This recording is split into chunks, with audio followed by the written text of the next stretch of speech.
Kabayan, ang pag-uusapan natin ngayon ay negosyo. Dahil naniniwala ako, pag may magandang produkto, may magandang kitaan. Ang tanong, paano mong sisimulan? Natural, sa negosyo, kailangan ng kapital. At ang prinsipyo ng kapital, pag malaki ang kapital mo, malaki ang pwede mong kitain. Maliit ang kapital, maliit ang kita. At pag wala kang kapital, wala kang kita. Ang tanong, kung mag-negosyo ko ngayon at sabihin natin, mayroon kang 50,000 pesos ngayon, ang tanong, anong negosyo ang pwede mong gawin? Ang maganda sa pag-uusapan nating kabayan, pwede kang kumita ng 24,000 isang araw. Ang maganda dito, hindi mo kailangan ng 50,000. Ang tanong, magkano? Pero bago ko sabihin, gusto ko ipakita sa iyo ang negosyo. Paano ba ang traditional business? Kasi kung mag-negosyo ka ngayon, meron kang mga dapat malaman. Halimbawa, ikaw ngayon ay consumer. Pag iba ikaw gumagamit ng mga produkto, ikaw ba ay dumidiretsong pumupunta sa manufacturing company? Kung ang sagot mo ay hindi, kabayan, ito maganda. Dapat malaman mo, kung ito manufacturing company, kung ikaw ang consumer, hindi ka pwedeng bumili diretso sa manufacturing company. May mga tinatawag na middleman na kung saan diyan tumatakbo ang mga produkto. Para manufacturing company, may tinatawag tayong wholesaler. And ang wholesaler, ito yung bumibili ng maramihang produkto sa manufacturing company. And wholesaler, siya naman yung nagpapasa ng mga products sa mga, sabihin natin mga provincial agent. Meron ditong area agent, meron ditong advertiser. Of course, ang advertiser, ito yung gumagamit ng gumagamit ng mga artista, pinapalabas sa TV, sa radio. So, ang maganda nito, hindi pa tapos. From advertiser, meron ditong mga supermarket. And sa supermarket na to, meron pang kasunod to. Meron dito mga suking tindahan kung saan, kung ikaw ang consumer, dito ka bibili ng produkto ang gusto mo. At ito maganda, kung ang produkto na bibili mo ng 100, malamang ang wholesaler nakukuha lang na mas mura. Sabihin natin 10. And lahat ng middleman na yan ay kumikita. Kaya pagdating sa ating mga consumer, mataas ng produkto. Ano ang kagandahan sa opportunity i-offer ko sa'yo? Dito, ang maganda, tinanggal na lahat to ng company. Tinanggal lahat ng middleman. Ang maganda, nagkaroon na lang ng isang distributor. Ang distributor na to, siya ngayon yung gagawa ng gampanin ng wholesaler, na middleman, provincial agent, area agent, advertiser, supermarket, and suking tindahan. Ang maganda, kabayan, ang tanong mo, Sir Andy, paano naman ako magiging distributor? Kabayan, ang pag-uusapan natin ngayon, paano ka magiging distributor ng AIM Global? Ang sagot, kabayan, meron kaming global package na worth 7,980. Malamang, tanongin mo sa akin, Sir Andy, 7,980. Malaki pa rin yan kung walang babalik. Tama ka, kabayan. Pero para sa akin, tingnan mo muna, ano yung laman ng global package? Number 1, bibigyan ka ng company ng worth 6,000 na produkto na AIM Global. Pwede mong gamitin, pwede mong ibenta. Number 2, bibigyan ka ng company ng distributor tracking center. Ano naman, Sir Andy, ang distributor tracking center? Magkakaroon ka ng username and password wherein pwede mong makita ang group sales mo at pwede mong ma-withdraw ang income mo. Number 3, bibigyan ka ng company ng lifetime discount of 25% up to 50% depende sa produkto na magugustuhan mo. Number 4, bibigyan ka pa ng company ng pre-medical check-up. Kabayan, ito maganda dito. Ang pre-medical check-up ay pwede mong magamit right away kapag ikaw ay naging distributor ng AIM Global. Number 5, ang maganda pa dito, kabayan, bibigyan ka ng worth 200,000 personal accident insurance. Sir Andy, ano naman yung insurance na sinasabi mo? Anything happen to you, pag may nangyari sa'yo sa labas, na aksidente ka, 200,000 ang pwedeng makuha ng family mo. Eh what if hindi ka namatay, na-hospital ka? Pwede ka maka-reimburse maximum 10,000 pesos medical reimbursement. Depende sa nagastos mo. Kung nagastos mo 9,000, ang makukuha mo lang 9,000. Kung nagastos mo 20,000, ang makukuha mo 10,000. Malinaw ba, kabayan? Number 6, aside sa 200,000 accident insurance, makukuha mo pa ang bibigyan ka ng company ng ATM and ID. Ang maganda lang, kabayan, dito, kapag ikaw ay nasa local, nasa Pilipinas, ang makukuha mong ATM, Banco de Oro. At ID, ang maganda sa ID natin, magagamit mo, international. Kung saan merong business center sa international, ipakita mo lang yung ID mo, makukuha mo na ang discount na para sa'yo. Ang maganda pa rito, kabayan, sa number 7, aside sa ATM and ID, bibigyan ka pa ng company ng business kit. Sir Andy, ano naman yung business kit na sinasabi mo? kabayan, ang business kit, eto, makikita mo dito yung mga produkto ng company profiles, even yung history kung paano nagsimula ang AIM Global.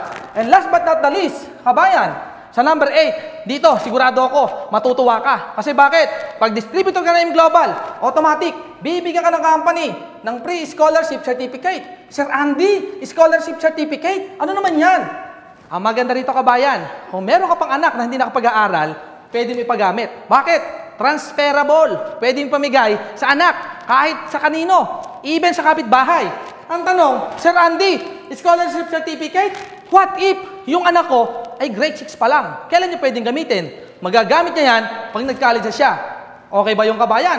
Sir Andy, what if lahat ng kamag-anak ko, lahat ng anak ko nakatapos ng pag-aaral, sino pwedeng gumamit? Pwede mo siyang pamigay sa kahit kaninong kaibigan mo. Yun ang maganda rito, kabayan. Ang tanong na lang, eto.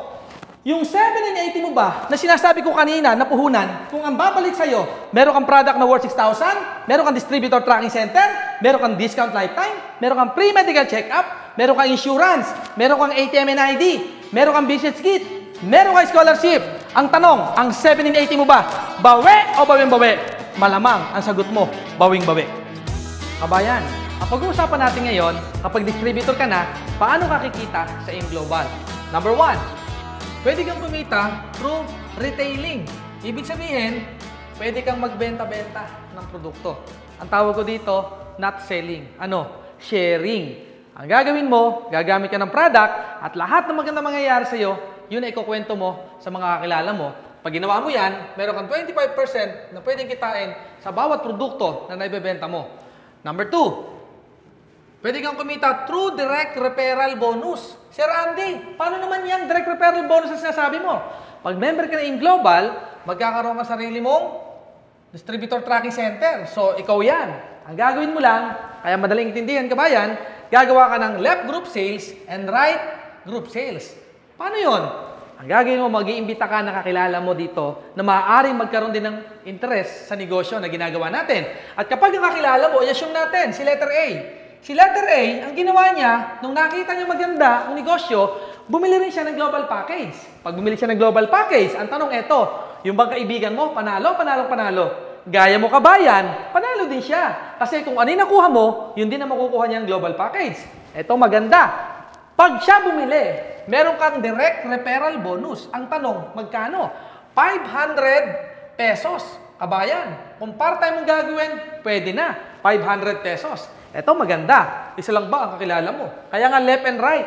Kahanap ka ng dalawang kakilala mo dito. Siyempre, ang nangayayin mo dito una, yung malapit sa'yo.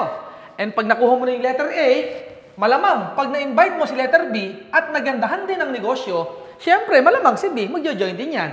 At pag yan bumili ng global package, gaya mo, meron ka na namang direct referral bonus na 500 pesos. Kaya lumalabas, sa dalawang taong naimbita mo, magkano kinita mo? Meron ka ng kitang 1,000 pesos. Eto maganda, kabayan. Hindi dyan nagtatapos yan. Sabihin natin, dalawa lang ang naimbita mo. Eto maganda. Yung number 3. Sa number 3, may tinatawag kaming pairing commission. O Sir Andy, ano naman yung pairing commission na sinasabi mo?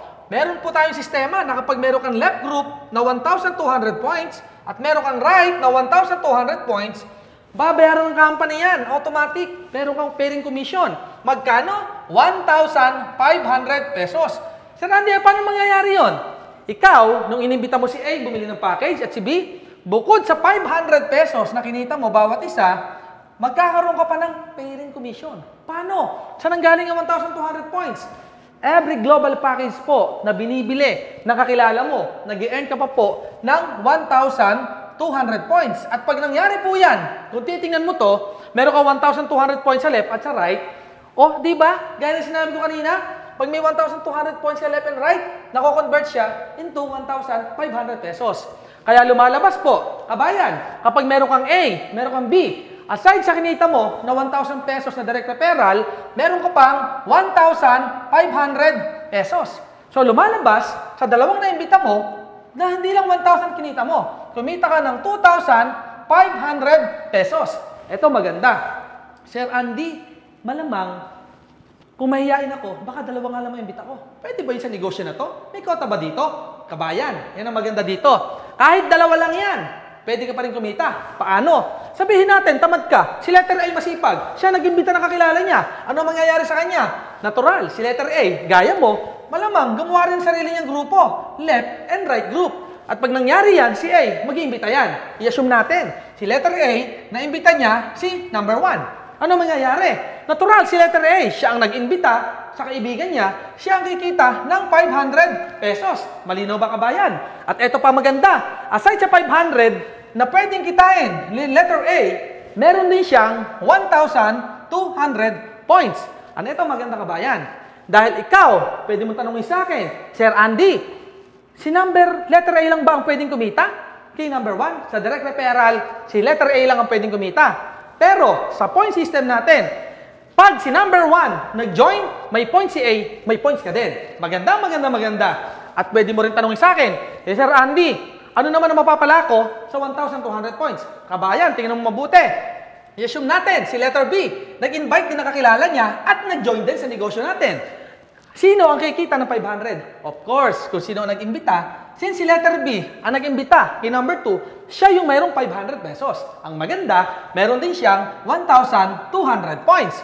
Eh ikaw, ano ang meron ka kay number 2? Meron ka ring 1,200 points. Ibig sabihin, meron si B, meron ka. Ito maganda. Kung papansinin mo, si number 1 at si number 2, kilala mo pa ba?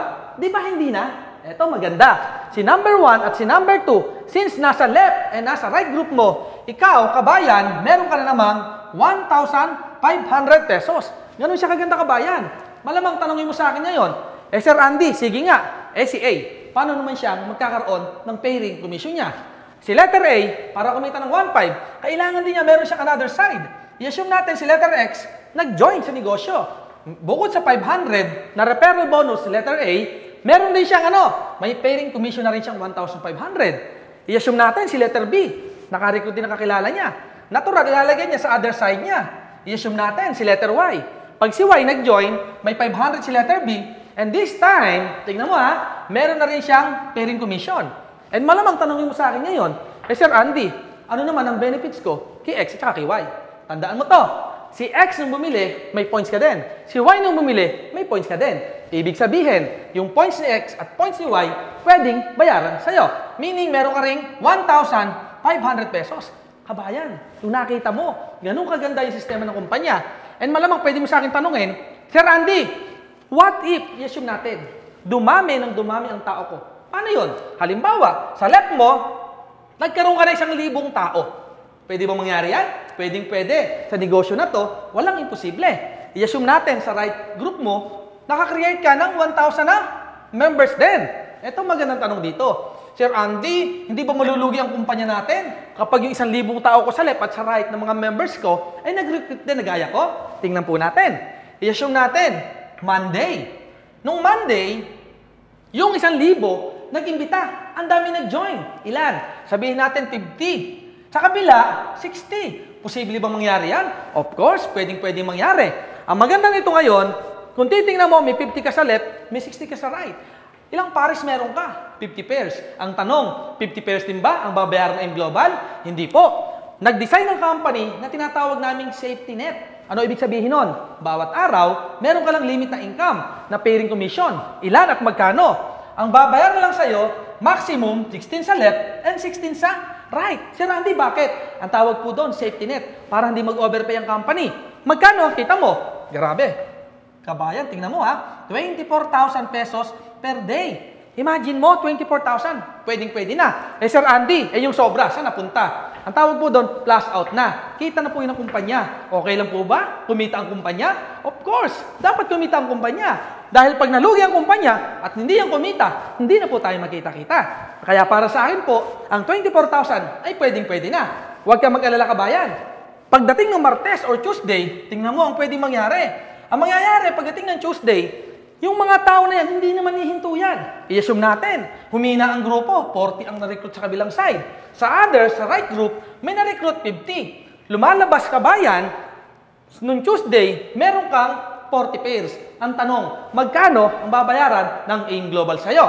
Again, because of our safety net system, ang babayaran lang sa'yo, 16 sa left and 16 sa right. Ang tawag doon, plus out. Eto, another question. Malamang tanongin mo sa akin kabayan ngayon, Sir Andy, what if wala ako isang side? Assuming wala talaga, egg lang ang lumaki sa akin. Good news kabayan, magandang tanong yan. Dahil sa ibang company, kapag wala ka ng pairing, wala ka ng match, wala ka ng kita, sa global, kahit isang side lang ang lumaki sa'yo, because of this system, uni-level system, ang ibig sabihin po niyan, kahit isang side lang ang lumaki po sa'yo, pwede kang kumita. Paano? I-assume natin, si letter A group lang ang natira sa'yo. Yan lang ang taong meron ka. Si B, wala. Tingnan natin. Si letter A, ito po yung first level mo. Ibig sabihin, lahat ng bibili sa first level mo, meron kang 10% na income sa total sales niya. At ito maganda, yung second level mo, meron kang 5% na commission pa. At hindi lang yan. Second level, up to the 10th generation mo. Ibig sabihin kabayan, sa negosyo na to, kahit hindi mo nakakilala, pwede ka pang kumita. Sir Randy, paano yung 11th level?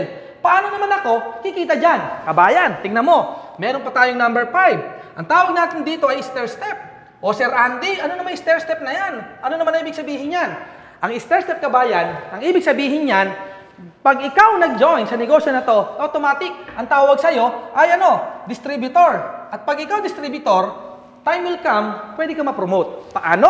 May tinatawag tayong silver executive, meron tayong gold executive, and meron din tayong global ambassador. Ang tanong dyan, Sir Andy, paano ako magiging silver executive dyan? Tingnan natin. Sa silver executive, merong points na kailangan mo ma-reach, 10 points. And sa gold executive, 100 points. Sa global ambassador, 1,000 points. Sir Andy, sobrang laki naman ng points sa pinag-uusapan natin. Ang tanong, gaano ba kadami o ano ba ang katumbas ng 10 points? I-assume po natin ng isang produkto. Sabihin natin ang C24/7. Ang C24/7 po, ang equivalent ng 10 points, kailangan mo lang meron kang 50 boxes of C24/7 na reorder. Isang produkto pa lang pinag-uusapan natin. Ang tanong, Sir Andy, paano naman, ano naman mangyayari sa akin? Kung naging silver ako, naging gold ako, naging global ako. Partner, kabayan, tingnan mo mabuti. Pag ikaw silver executive, tumataas ang rebates mo. Ang silver executive, may 10%, gold executive, 20%, and ang global ambassador, 30%. Ano naman Sir Andy ibig sabihin yan? Kung nakita mo kanina, nung ikaw ay distributor pa lang, tignan mo nung ikaw ay distributor pa lang, may kita kang 10% sa first level mo, sa second level, 5%, up to the 10th level. Eto, maganda kabayan. Once na ikaw naging silver executive, sa 11th level mo up to infinity, meron ka nakita ng 10%. Ang tanong, paano mo kukunin ang silver executive? Kabayan, eto maganda, tingnan mo buti. Meron tayong 4 features. Ano yung 4 features? Number 1, hindi mo kailangan bilhin itong mag-isa. Bakit? Sa 4 features natin, number 1, this is a group points. Ibig sabihin, ikaw at ang binili ng grupo mo ay puntos mo. Diba? Mas madaling makuha ang 10 points. Sir Randy, gaano katagal? Ito pa maganda. Number 2, may tinatawag tayong no time frame. Sir Randy, ano ibig sabihin ng no time frame? Kabayan, ang ibig sabihin ng no time frame, kung kailan mo makumpleto ang 10 points. Nakumpleto mo ng 1 month, 2 months, or even 3 months, or even 1 year. Kung kailan ka maka 10 points, doon ka mapopromote. Maganda ba? Maganda. Ito pa kabayan. Malamang tanungin mo, Sir Andy, 100 points. Malaki na yan. Gold executive. Ako lang ba bibili niyan? Kabayan, eto maganda dito. This is a group points. Again, kanina may 10 points ka na. 90 points na lang, 100 points ka na. Ibig sabihin, yung 10 points mo, hindi nawawala. 90 na lang, gold executive ka na. At pag nangyari yan, 20% na ang overriding commission mo. Ano naman sa akin? Kung ma-promote ako, ano mapapala ko? Tingnan mo nung distributor ka, 10% ka. Nung ikaw na-promote, silver executive, plus 10 ka na. Yung second level mo up to infinity mo. Guys, partners, kabayan, tingnan mo mabuti. Nadadagdagan yung puntos mo. Ang maganda rito, yung 11th mo up to infinity. Kanina, nung distributor ka, wala kang kita. Pero once na ikaw, na-promote, kahit isang posisyon lang, yung income mo, tumataas. Nakita mo kabayan? Maganda. Sir Andy, o sige, sabihin na natin, naging gold executive ako, posibleng mangyari. Yung global ambassador, pwede ba mangyari? Ito maganda kabayan. Kung titignan mo, this is a group points again and no time frame. Ano ibig sabihin nun? Kung naka 100 ka, 900 na lang. Huwag kang mag-alala. Bakit? No time frame pa din. Kahit abutin ka 1 taon, 2 taon. Kung kailan ka maka 1,000, yung buong grupo mo, doon ka magiging global ambassador. Ang maganda, pag global ambassador ka, 30% na ang overriding commission mo. Alam ko kabayan, naintindihan mo yung pinapaliwanag ko. Pero hindi doon tayo nagtatapos. Tingnan mo ang number 3 features. May tinatawag tayong no reversion and no demotion. Sir Andy, mukhang nalilito na ako dyan. Ano naman ang ibig sabihin ng no reversion o no demotion? Ang no reversion po, ibig sabihin, once na ikaw naging silver executive na, hindi ka na pwede maging distributor pa. Yun ang maganda sa InGlobal. Yung 10 points mo, talagang pataas yan. At ang maganda dyan, sa no reversion natin, kahit wala ka ng sales, let's say, ngayong buwan na to, wala kang sales, next month, silver executive ka din. Sana kabayan, naintindihan mo yung sinasabi ko. Eh yung no demotion. Ano naman no demotion, Sir Andy? Sa no demotion po, assume natin, naging global ambassador ka na. And syempre, pag global ambassador ka na, marami ka ng tao. At syempre, pag marami ka ng tao, of course, marami kang kinikita. Sabihin natin, nagkaroon ng senaryo, napaaway ka. Nung napaaway ka, nakapatay ka. Ito sabihin ko sa iyo, kabayan. Pag ikaw global ambassador, kahit ikaw malaki na kinikita, pag nakapatay ka, kulong ka pa din. Ito, tanong. Pag ikaw nakulong, yung mga downlines mo, makukulong din? Of course, hindi. Ito maganda. Kahit nasa loob ka ng kulungan, kung kumikita ka sa labas ng malaki, kahit nasa loob ka, kumikita ka pa rin. Di ba napakaganda? Ito, good news. Paglabas mo, kakalaya ka. Good news. You're still global ambassador. Walang tinatanggal. Walang demotion. Ito maganda. Paglabas mo, welcome ka pa rin sa global. You're still global ambassador. Yun nga lang, ex-convict ka na. Okay? And number 4, kabayan. Last, pwede mo sabihin sa akin, Sir Andy, may hiyain ako. Pwede ba ako dyan? Good news kabayan, you are welcome to our business. Bakit? May tinatawag tayong no pass-up system. And dito, welcome dito ang mga mahihiyain. And malamang, isa ka sa mahihiyain na sinasabi ko. Eto maganda. I-assume natin, mahihiyain ka. Eto ka, mahihiyain ka. Ang ginawa mo, dahil ang sabi ni Sir Andy, kahit mahihiyain, basta member na yung global, pwedeng maging global ambassador. Ang ginawa mo, nag-imbita ka, nakakilala mo. Sino? Si letter A. Si letter A, syempre, gaya mo yung mahihiyain. Tama? Ito maganda ngayon, kabayan. Si letter A, sinabi mo lang din sa kanya, A, mag-invite ka, panig-imbita ka, kahit daw mahihiyain ka, ay pwede kang, maging global ambassador. Ang ginawa niya, in-invite si B, in-invite si C. Kabayan, tingnan mo mabuti, huwag kang malilito. Kayong mga magkakaibigan, puro mahihiyain. Nagkataon, si letter C, may kakilala. Sino? Isang tao na napaka-cute, hindi mahihiyain, walang hiya. Eto maganda. Ang pangalan ng tao ay ito, si A-N-D-Y. Sino yan? Si Andy. Ako yun. Yung nagpapaliwanag sa'yo. Kung kayong apat, mahihiyain, ako, walang hiya. Nagkataon, mapangarap ako. Sa tingin mo, kung si C, na kaibigan ko, sinabi na pwede ako yumaman, gagawin ko? Oo naman. Yan ang gusto ko. Yan ang pangarap ko, kung paano yumaman. Natural si Andy, pag ito may pangarap, masipag, ang gagawin ni Andy, tatrabuhin ang negosyo. And time will come si Andy, pwedeng mag-global ambassador. Pwede siyang maging millionaire circle. At pag nangyari yan, sa ibang company, pwedeng tanggalin ako sa inyo. Bakit? Puro kayo tamad. Pwede ko ilagay sa mga masisipag. Pero good news, sa negosyo natin, may tinatawag ng no pass up. Ano ibig sabihin nun? Mayroong form of gratitude. Kung wala ka, wala si A. Kung wala si A, wala si B. Kung wala si B, wala si C. Kung wala si C, wala si Andy. Wala ako. Hindi ako mag-global ambassador. Because of our system, no pass-up system. Pag ako nag-global ambassador, congratulations, lahat kayo ay global ambassador na din. Kaya lang, malamang tanongin mo sa akin, Sir Andy, ikaw, milyon na kinikita mo. Kami, paano? Good news, napaka-fair ng company natin. Kung sino masipag, yun nakikita. It doesn't matter na ako nahuli. Tama? Pag ako masipag, ako malaki kikitain. I-assume natin, kumikita na ako ng milyon. Kayo, paano na? Hindi kayo kikita ng ganong kalaki. Ang maganda sa'yo, global ambassador ka na. Anytime, simula mo ang negosyo, 30% ang overriding commission mo. Ito maganda. Yung number 6 natin. Ano ba yung number 6, Sir Andy? Ang tawag namin dito is a royalty income. Pag sinabi mong royalty income, ito maganda rito. Global ambassador ka. Sa first 5 generation global ambassador mo, meron kang 2% na income sa total sales reorder ng grupo. Maganda pa rin yan. Kasi bakit? Pag sinabi mo nga global ambassador na yan, malaking grupo yan. And pwede kang kumita. Ito maganda. Naintindihan mo ba yung negosyo? Kabayan, alam ko, marami kang tanong. Pero sila sasabihin ko, sa lahat ng pinliwanag ko, alam ko, marami ka nang naintindihan.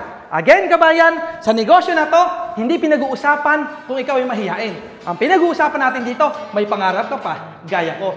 Kung meron ka nun, welcome, and gustong-gusto ka tang makasama sa negosyo na InGlobal. Kabayan, ang pag-uusapan natin ngayon, paano mo sisimulan ng negosyo? Dahil pwede mo sa akin sabihin ngayon, Sir Andy, ang problema ko, wala akong pera. Tama ba ako, kabayan? Ito naman sasabihin ko sa iyo, kabayan. Hindi issue ang pera dito para maka-join ka. Patutunayan ko sa iyo yan.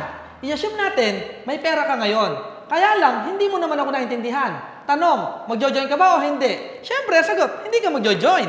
Kasi, hindi mo naman naintindihan. Kahit may pera ka. Balik rin natin sitwasyon. Wala kang pera ngayon. Pero nakita mo na kapag ginawa mo ang negosyo, pwedeng mabago ang buhay mo. Kaya lang, wala kang pera. Tanong, gagawa mo ba ng paraan o hindi? Alam ko ang sagot mo. Gagawa mo ng paraan. Ibig sabihin, hindi issue ang pera dito. Depende yan sa pagkaintindi mo. Kahit wala kang pera, kung nakita mo, pwedeng mabago ang buhay mo. Kahit bukas sa bukas, pwede kang mag-join sa negosyo na to. Kaya lang, tanong, Sir Randy, wala talagang pera. Tingnan natin. Anong year ngayon? 2014 na, kabayan. Kung hanggang ngayon, ang problema mo pera, alam mo kung bakit?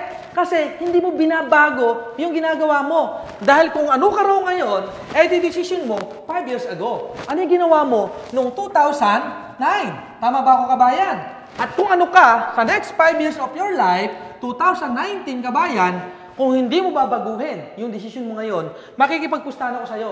Sa 2019, wala ka pa din pera. Tama ba ako, kabayan? Alam ko, sagot mo. Tamang-tama. Bakit? Nangyari sa akin yan. 8 years ago. Nung nakita ko yung Global, year 2006, pareho tayo ng problema. Wala din akong pera. At ang sabi sa akin ng speaker, nung time na yun, alam mo kung ano sabi? Kung ano daw yung ginawa ko for the past 5 years, kaya yun ako. Ano ba yung ginawa ko nung past 5 years? Eh diba, dati akong OFW sa Taiwan.